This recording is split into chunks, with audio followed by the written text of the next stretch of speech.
Welcome again.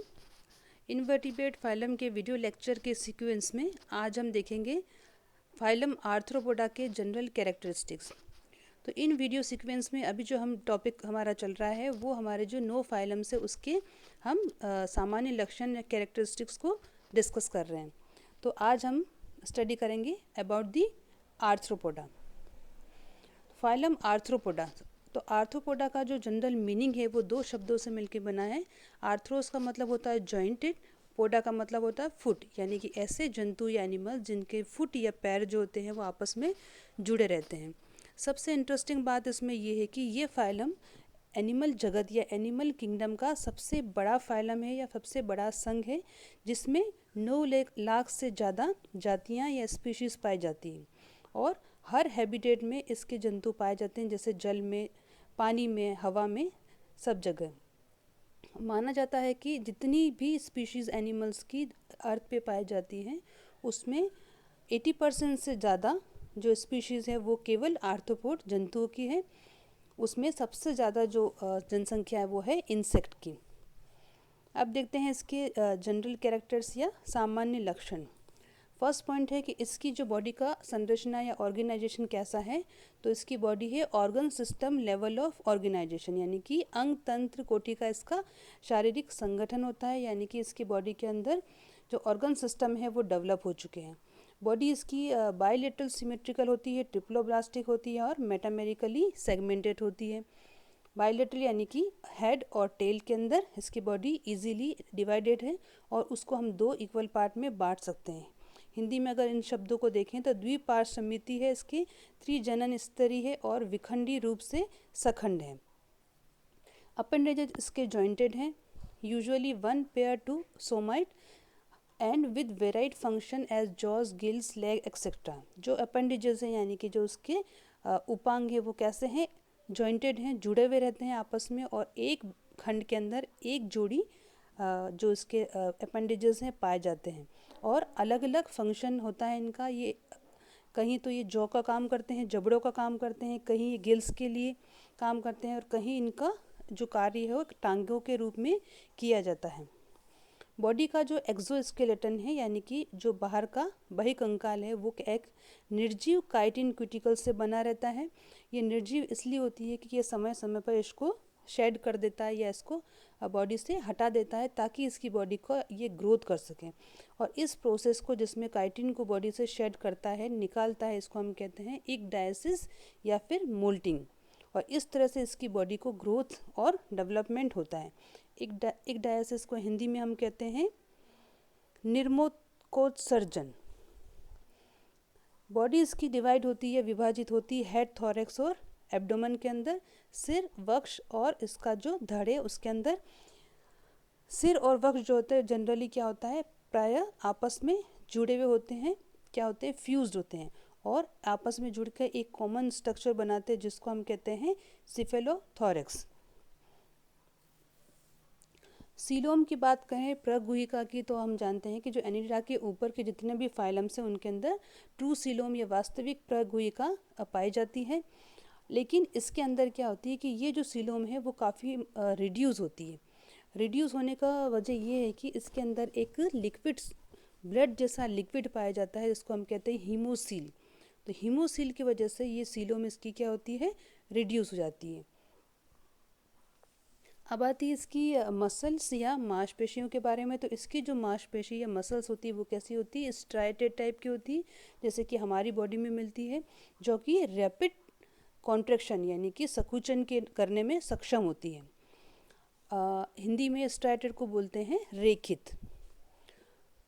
Digestive system या पाचन तंत्र जो होता है वो इसका कंप्लीट टाइप का होता है। पूर्ण पाचन तंत्र का मतलब ये होता है कि इसके जो आहार नाली मुख से लेकर, माउथ से लेकर एनस पे ख़त्म होती है और इसका जो माउथ होता है, मुख हो जो होता है वो अलग अलग कार्यों के लिए एडेप्टेड होता है, अनुकूल होता है। जैसे कि मच्छर हैं फॉर एग्जांपल, तो वो क्या करते हैं, ब्लड को सक करते हैं, चूसते हैं। जैसे बटरफ्लाइज हैं, उनका अलग रोल है, उनका माउथ अलग टाइप का होता है। या फिर जैसे कि चींटी है, तो अलग अलग जो इसके एनिमल्स हैं उनके अलग अलग टाइप के माउथ पार्ट्स पाए जाते हैं जिनका अलग अलग फंक्शन होता है। परिसंचारी तंत्र यानी कि सर्कुलेटरी सिस्टम इसका खुला प्रकार का होता है, ओपन टाइप का होता है। और इसके जो हार्ट है, हार्ट के अंदर कई सारे चैम्बर्स पाए जाते हैं।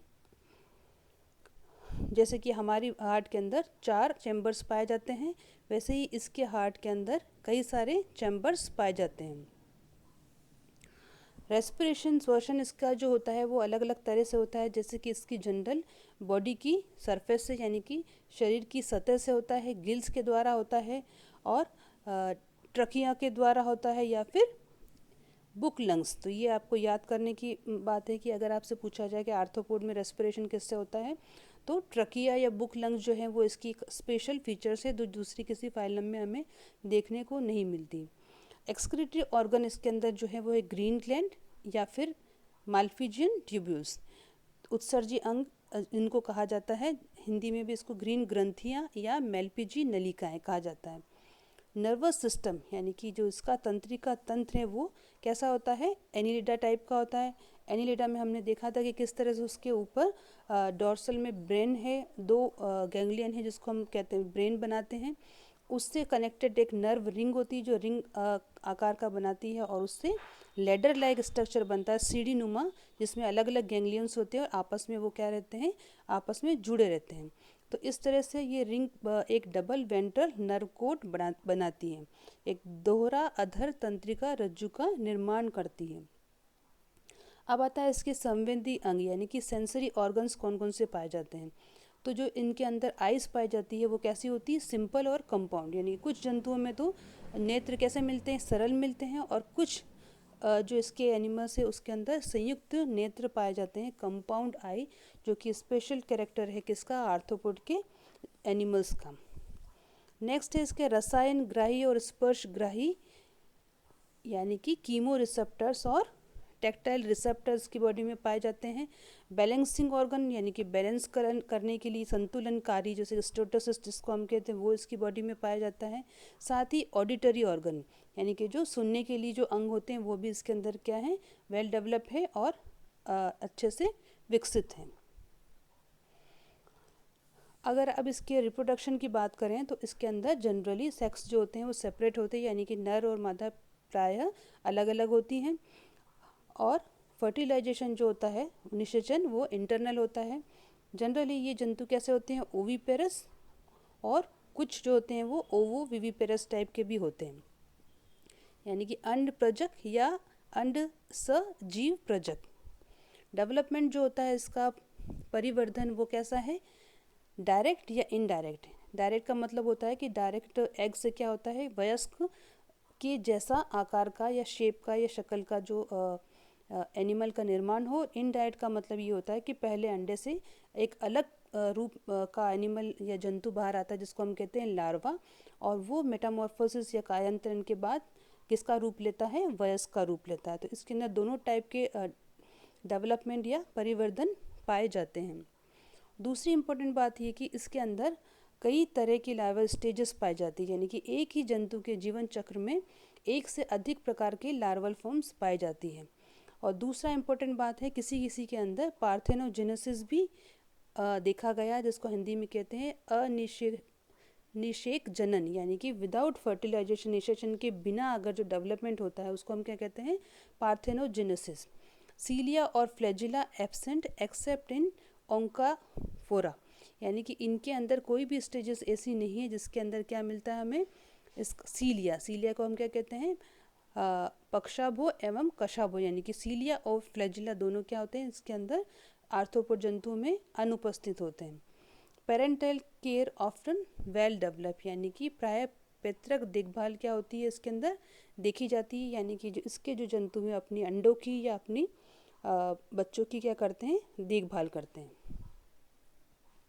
So this is all about the characteristics of arthropod animals. Thank you so much.